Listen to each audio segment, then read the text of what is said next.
use is not detrimental to highway safety. It is considered that the survey provided is not representative of a fully operational A3 use, and therefore the concerns previously raised by the Highway Authority are not fully realised as they would be with a fully operational A3 use operating between the proposed hours of operation. The argument put forward now by the applicant was also previously used as part of the appeal made against the 2002 planning application.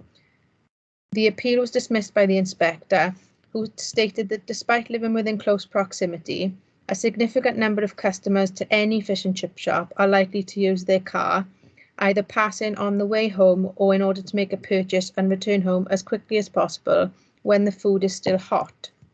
Given this, it is considered that the retention of the A3 use at the premises would exacerbate the concerns raised by the Highway Authority, as it is likely that more customers would be reliant upon the use of the car due to the type of food which is for sale.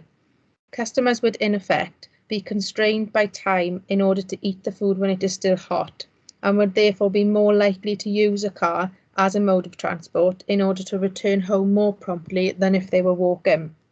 In addition, taking into account the additional information provided as part of this application, the proposal is still considered to give rise to a greater intensity of short-term on-street parking, which would be detrimental to the safety and free flow of traffic along Hoel Llangania, the A4064. The scheme is not considered to be acceptable and is recommended for refusal. Members are also reminded of a recent appeal dismissal for the change of use of an A1 unit to an A3 fish and chip shop at Caira Road in Maesteg. The application was refused on grounds that the hot food takeaway would result in an increase in short-term on-street parking, and the inspector here concluded that given the limited width of the road and its use as a bus route, such as indiscriminate parking, including double parking, would be likely to cause a hazard, obstruct the highway, or at least restrict it to a single lane. That would cause delay for drivers, resulting in potentially dangerous reversing manoeuvres being undertaken near a junction if traffic had backed up. Such delays hindering the progress of traffic along the highway would also be to the detriment of the efficient operation of the highway network. The inspector concluded that the proposed change of use would be likely to have an adverse effect on the safety of highway users and on the efficient operation of the highway network.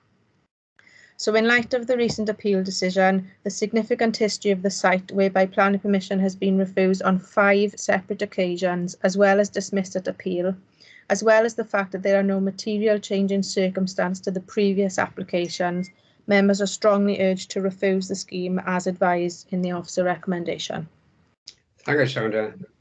Number movement a second, please, the recommendation be refused.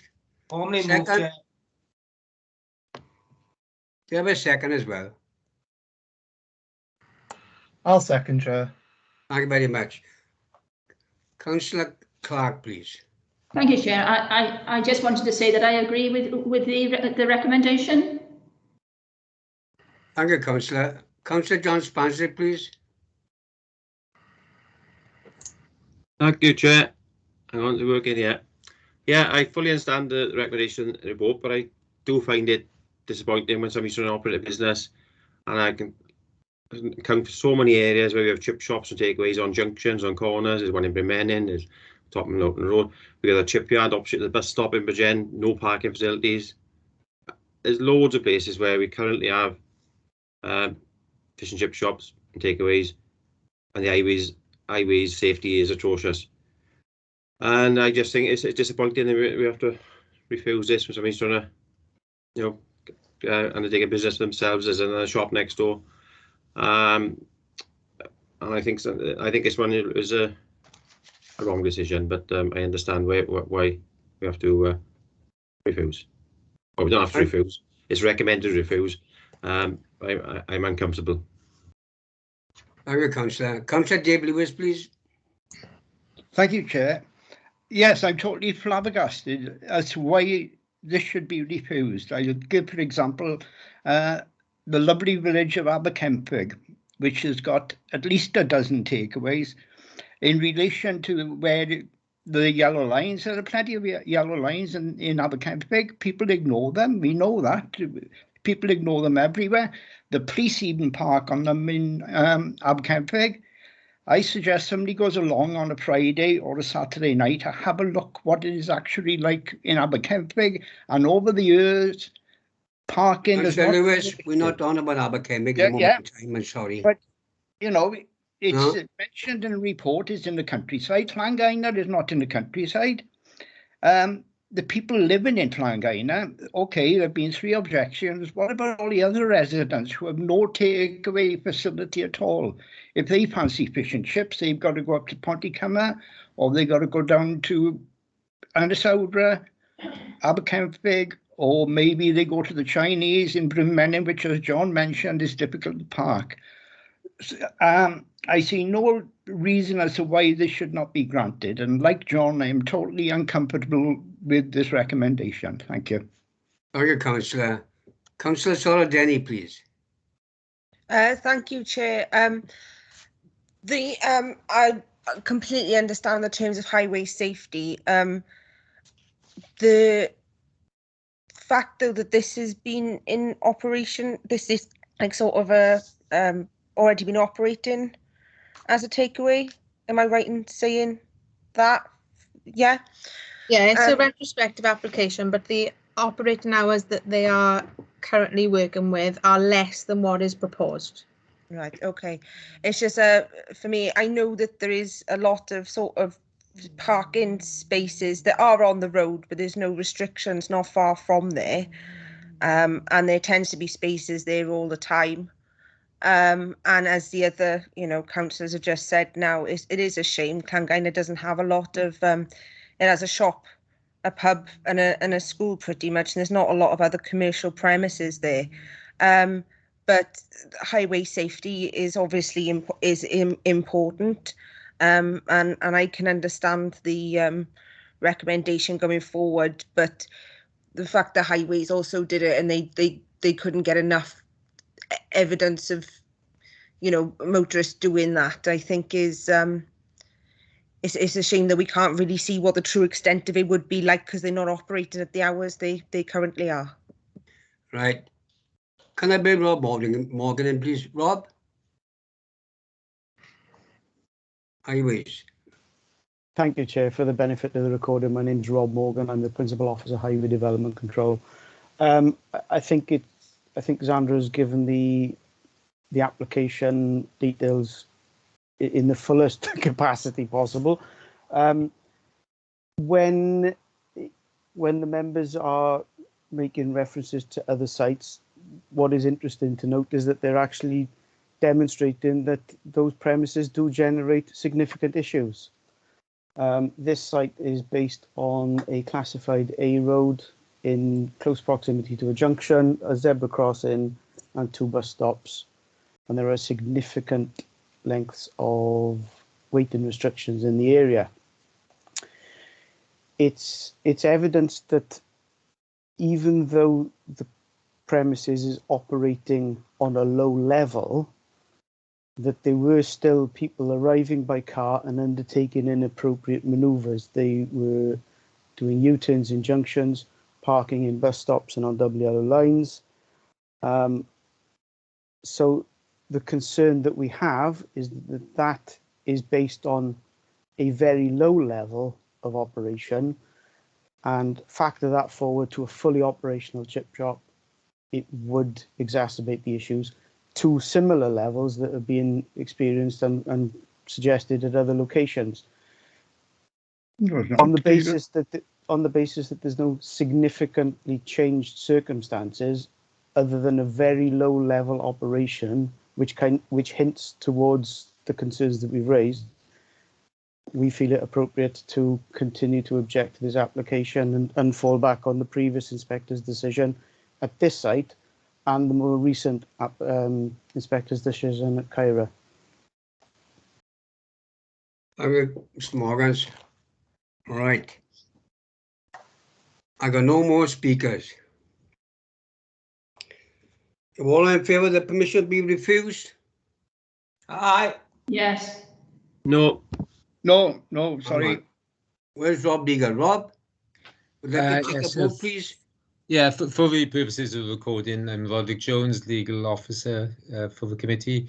I think, Chair, obviously it's been moved and seconded, but I think we're going to have to, it sounds like a division here, so if committee services can read out the members' names one by one, and we will, once we're ready, we'll go down the for, against, or abstain voting process, if that's okay. So if Mike can do that, just before we start that, Chair, to make clear, what's been moved and seconded is that this be refused in line with officer's recommendation and for the reasons which are set out in the report, which members have been taken through by Alexandra. So if you're for refusal, and obviously if you're against refusal. So if I could ask Mike when he's got the names. Ready, Mike, please. Certainly, Chair. Councillor Altaf Hussain.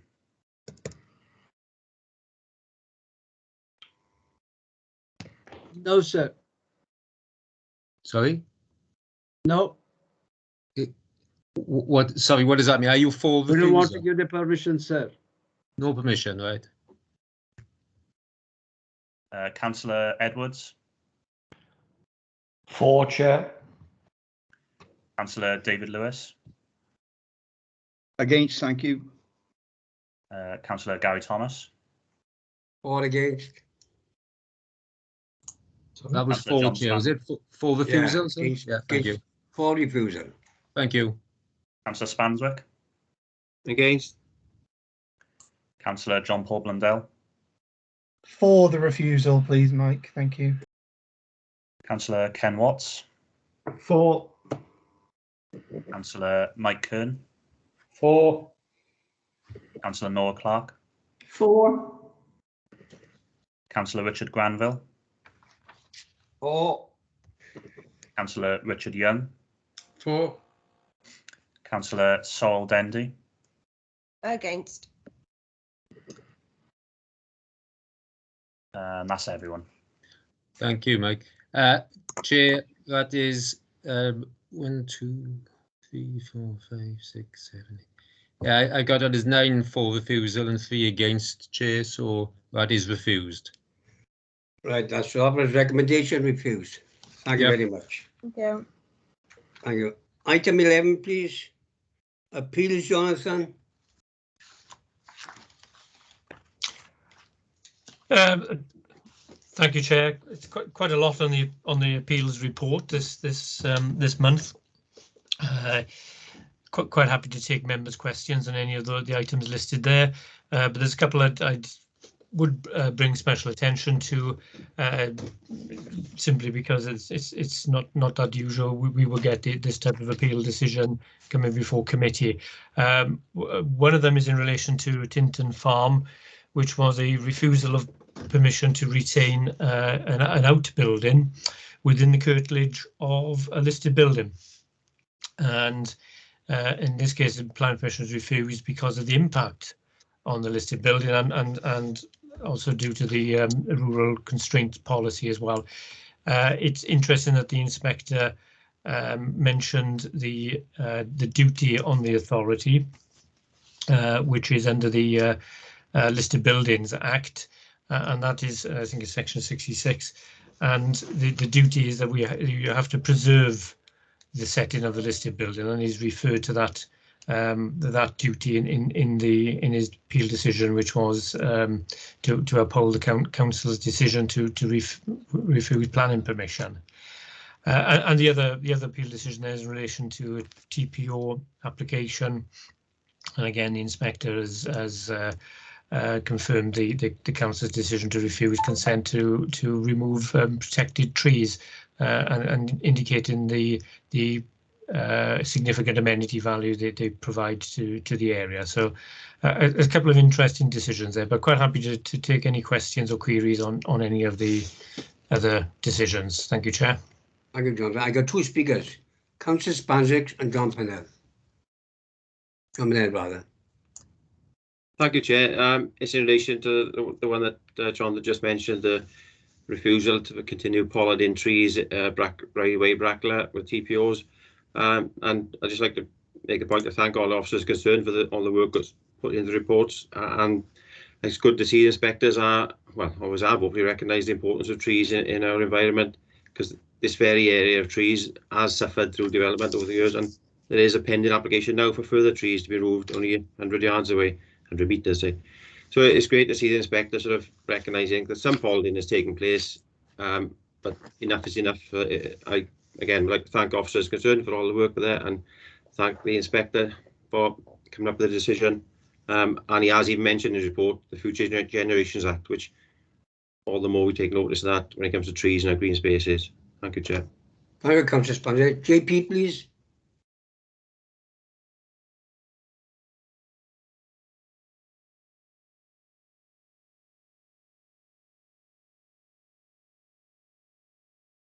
John Paul. Jonathan Parsons, I guess you know the bottom here. Jonathan, please. Sorry, that was a mistake hand. That was, Chair. Sorry. That's it. Thank you very much. Apologies. Are we getting any more speakers, please, on appeals? No, thank you. We're going to item 12 now.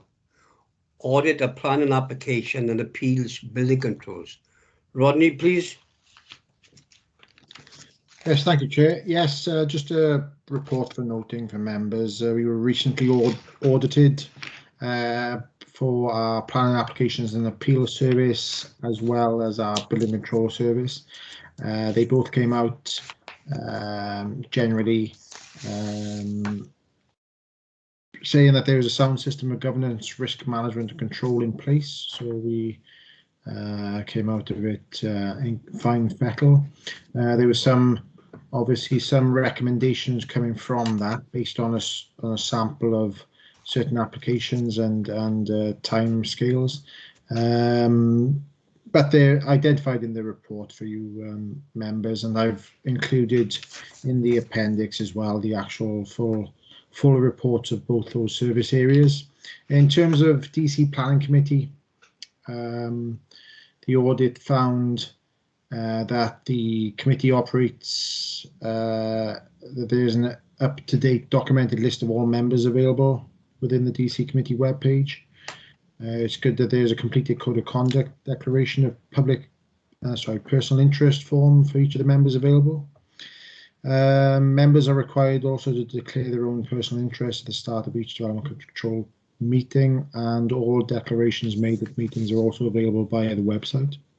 The audit also found out that DC committee minutes were available on our website. All meetings were quorate. Members are provided with reports relating to recent planning applications and the week prior to committee meetings, and each report contains general guidance for members in relation to planning application process. The only low sort of risk or priority risk that they identified was the fact that of their sample of training sessions, only 56 and 50% attended the respective training sessions during that period. But they've noted and they've picked up on the fact that the code of practice actually states that members should attend a minimum of 75% of the training range. So if possible, if we can improve attendance, I know it's difficult balancing work, especially and other priorities and duties with the DC committee, but if we can get that attendance levels up again, we can hit the target that's stated in our code of practice. Thank you, Chair. Thank you, Rod. Any questions, please, on the report? Councillor Dandy, please. Thank you, Chair. All in all, I've got to say it seems like a really good audit result coming back, and my respect and thanks to the officers for working so hard to make sure that we have done so well on that. I was just wondering, in the terms of the percentages of attending the sessions, would it be possible for councillors to be emailed what their current percentages for that attendance is now? There's been a big break where we've had a lot going on, and I think it'd be interesting for us personally to see our own kind of attendance record to understand where we lie as members of the committee. Thank you. Thank you, Councillor. Councillor John Spancic, please. Thank you, Chair. I think it's great. It's an internal audit report. I just like to make some constructive criticism from the point of view from applicants. I've made 2 applications this last year, and while the process works great, I find there's a little bit of inconsistency sometimes in the initial application process when it's submitted, like what's accepted before it's processed or not, and there's inconsistencies there. And I think the online payment process, not just in planning across the council, we have this situation with definitely within planning, you can't pay online. You have to wait for somebody to phone you to pay for an application, which in this day and age, we should, I'm assuming, be able to pay online as you submit an application to ease the whole admin process. So it's good to say internal admin, but I think it might have been a little bit more productive if perhaps some applicants had been asked their views as well, to see what it's like from the applicant's process side of the story. Thank you, John. Rodney, you'd like to come back in, please? Or Jonathan? Do you want to say something, John? Yeah, I can come in. Rodri, you can probably fill in any details if I miss it. I think the point raised by both members are quite valid.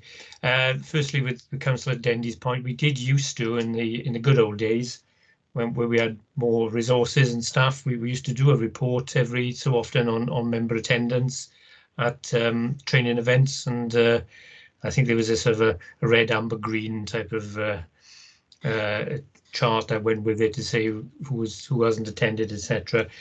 I think we could probably have a list of attendees. I think I'm more concerned as well about the training events. That are we covering the right ground? Possibly, is that why we're not getting as much attendance as we did previously? Do we need to do other subjects? Well, what we do try to do is cover the subjects that are relevant to the functions of the committee, and to allow the committee to give that better training, better understanding of making those decisions. It's also important as well to keep committee advised of changes to legislation, changes to national planning policy, and big items such as the LDP. I think it's very important. So I would advise all members to attend the training wherever they can. It is quite important, and it is a requirement to be on planning committee to attend the training. On the second point on the audit report about the consistencies in submitting planning applications, and yes, we've had some difficulty, certainly with our payment scheme. You should in theory be able to pay via the planning portal. However, this is out of our hands. It's not our problem. It's a national problem that the planning portal is having difficulties in processing those payments, and we have to do it manually.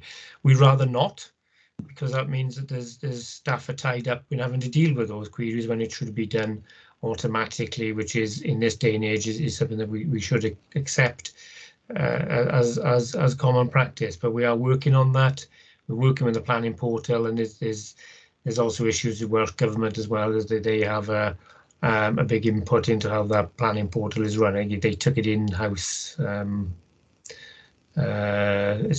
time ago, so there are issues. We're aware of it, and from our perspective, we need things to be as efficient as possible. We're just no longer resourced to do these functions, and having to do this to allow people just wanting to go about their normal business and submit plan applications is not particularly helpful at all.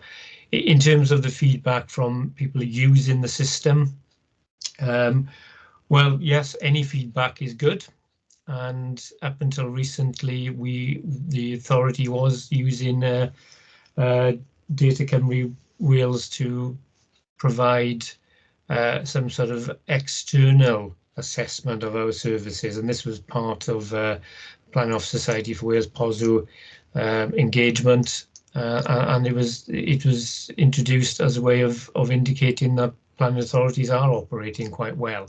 And if you remember, we used to have an annual performance report, an APR, which we brought to you members usually about this time of year, or up into Christmas. It was we had training sessions on it as well. It was usually the last session of the year, and when we met, we used to bring mince pies and things to those meetings, so we can discuss the performance over the last year. Unfortunately, due to the pandemic, we've not been able to do what we've normally done. Welsh Government has indicated that they don't expect to see annual performance reports for this year, possibly bringing them back in next year. And again, this is something that we are no longer resourced to do. We would rather concentrate on determining planning applications and the statutory functions that we are required to do. But we accept that there has to be some accountability, and next year hopefully we'll be able to bring you an APR with some sort of external assessment of the level quality of our service. And incidentally, in the past we have scored very high with the independent assessment. Obviously there are people that are not happy with the service, but overall we done reasonably well. So as for the internal audit, we have no say over what they do and what they look at. That's entirely down to the individual auditors, but it is quite pleasing to know that we are generally doing things very well, and it's very minor issues that they've picked up on. And given the situation of the last 18 months or so, and the severe work pressures that all teams are under, we are doing very well, and I think the teams need to be commended for that. But certainly take on board the comments that have been made on that. And Roger, is there anything you want to add? No, that's fine. Pass, John. I did have one more speaker. Thank you, Jonathan. Richard Granville, did you want to speak, please?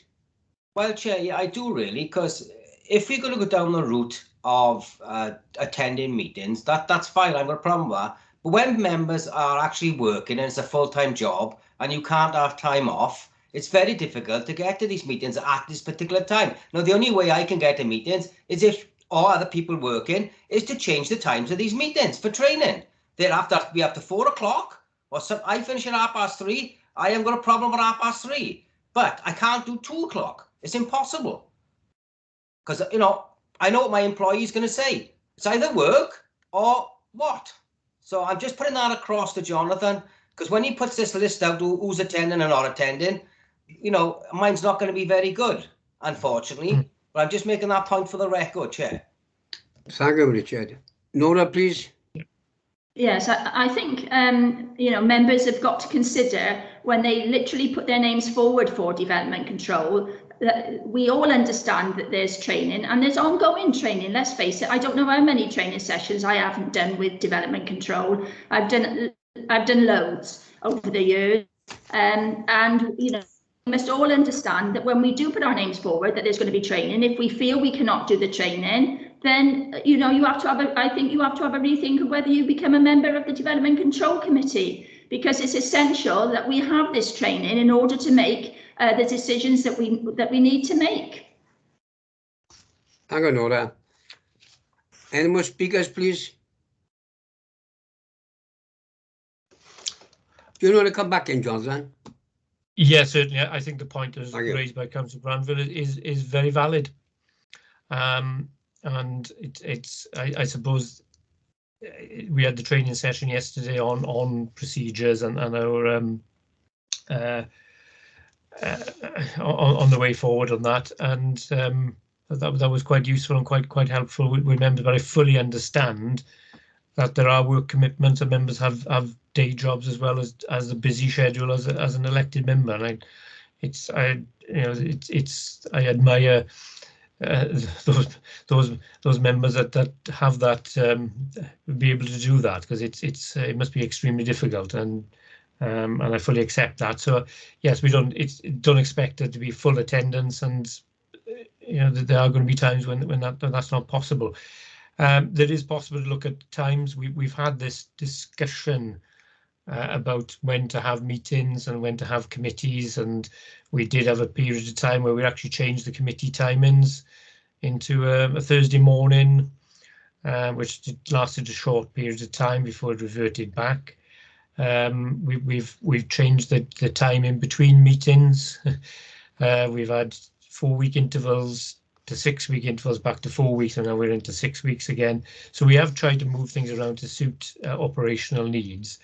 In terms of training, we could look at different times, but if we start to go into the evening, I know that officers that are currently putting in long work days, that may impact on what our officers can attend in the evening as well. So we've got to take everything into account when we do change that. But I am open to suggestions and how we can improve that. Thank you, Jonathan. Any more speakers, please? Right, we're going to item 13 now, training log. Jonathan, please.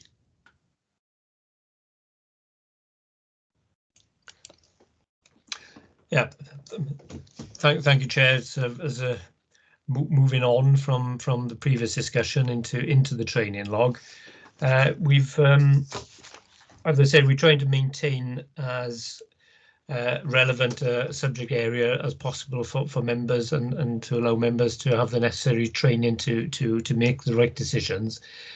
We did the protocol yesterday, which we will be bringing back to you as a report for approval in the next planning committee.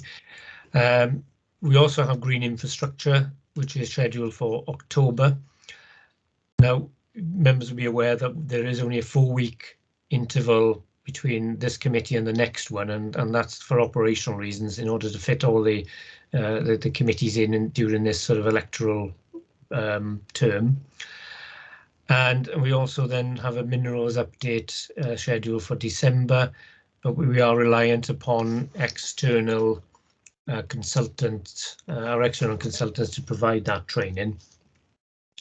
And again, we are looking at any future subjects that members would like to cover that they feel may be relevant. We will continue to do run the training programme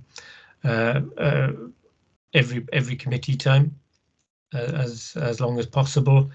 I think we only had to pause in August because there were a lot of people on holiday at that time, but we will seek to have a training session before every planning committee for the foreseeable future. But we need some topics, and we're happy to take any suggestions coming forward from members as to what they would like to see in that training agenda.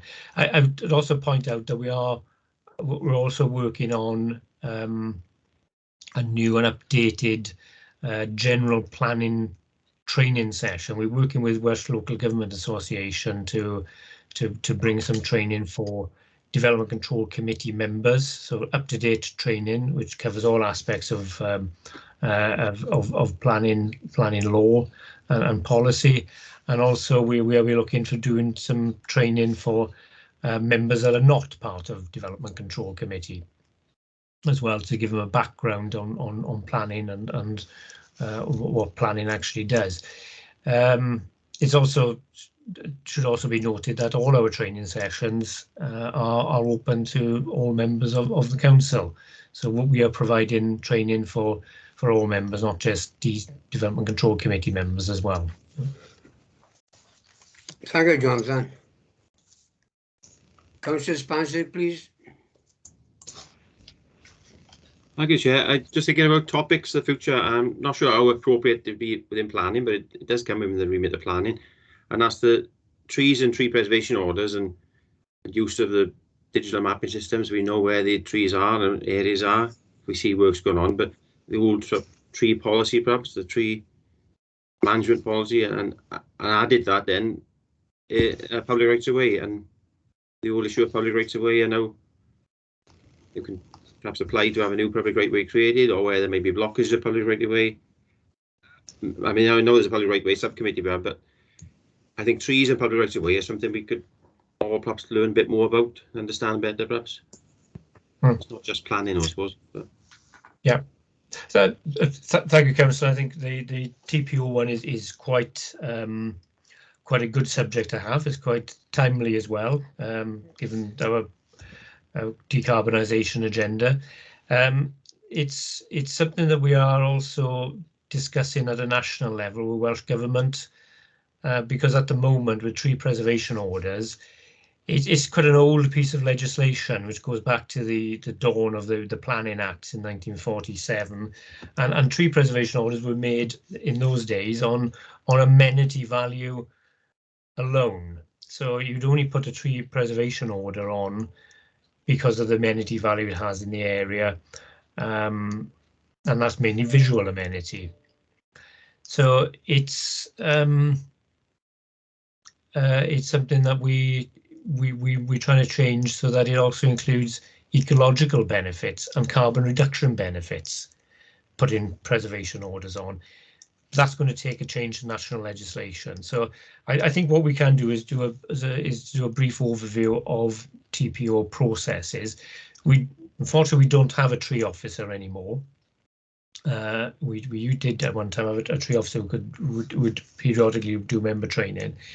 But we can try and put something together just to go through the sort of legislative procedures of what's involved with making a TPO and what we have to do to do any works to protected trees. And with the Council's tree management policy, there's probably a wider brief with our ecology or countryside department as well, and possibly we could do something jointly with the team in countryside. So I think we can put that down for one of the early sessions in the new year. Rodri, if you want to make note of that. Yeah, just had a message as well from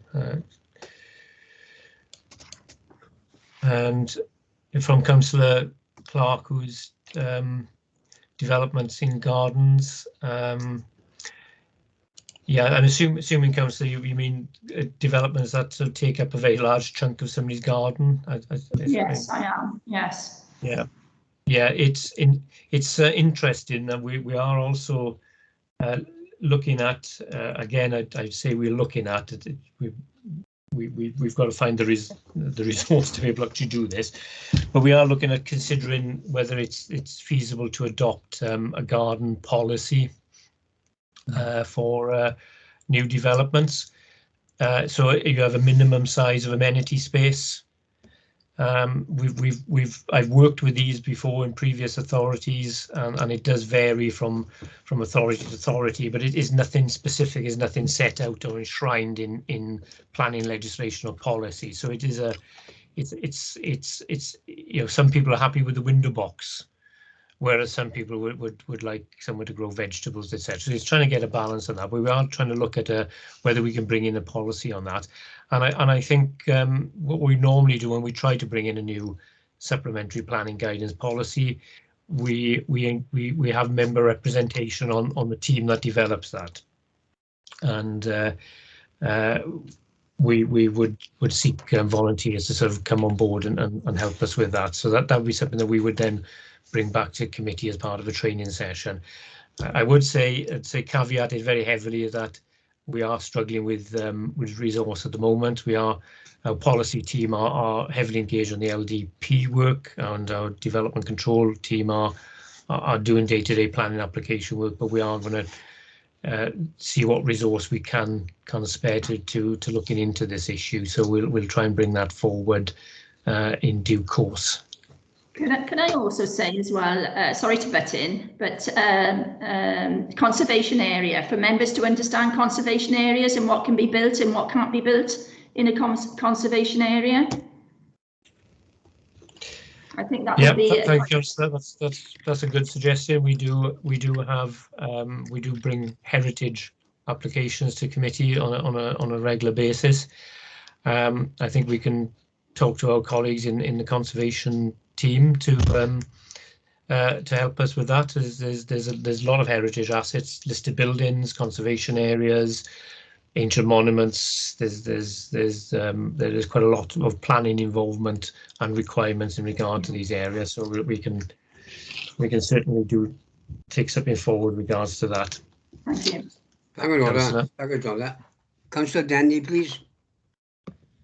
Thank you, Chair. I agree with all the other suggestions going forward. I think they'd be really helpful. I was also wondering about this updated planning policy about developers having to take into account the risk posed by potential climate change induced flooding and coastal erosion. And they've got to, you know, think about that in their applications. I was wondering if that was something else we could look at in terms of that policy with climate change induced flooding and just sort of flooding of aspects when it comes to development as well. I know it's probably not all fully fleshed out yet, or might have only just come out, but something to do with flooding in the future I think would be a good topic to cover. Thank you. Yeah, it's quite relevant in this day and age, and it will be more relevant within the next couple of months. The policy you're referring to is Technical Advice Note 15, TAN 15, which was it was released on Tuesday. It doesn't come into effect until December, but what you get is the Welsh Government's policy advice on flooding, which now includes an allowance for climate change, which is the first such planning policy to do so, and also coastal erosion. So it's all been put into one technical advice note. Also with that is the flood maps, and you can now go online to look at the flood maps for your area. There's now different zones and different categories of potential flooding, and that includes flooding from rivers and flooding from sea, and also surface water flooding potentially. So there is quite a lot to take in there, and I think that would be a relevant one to bring to members, perhaps even. Well, I think once that comes into effect in December, I think that's going to become more relevant in our day-to-day planning decisions, because it does affect what the authority can actually now determine, because there will be a direction in place that you can't allow certain types of development within the highest level of flood risk area. That determination rests then with Welsh Government. So yeah, I'll put that on the list.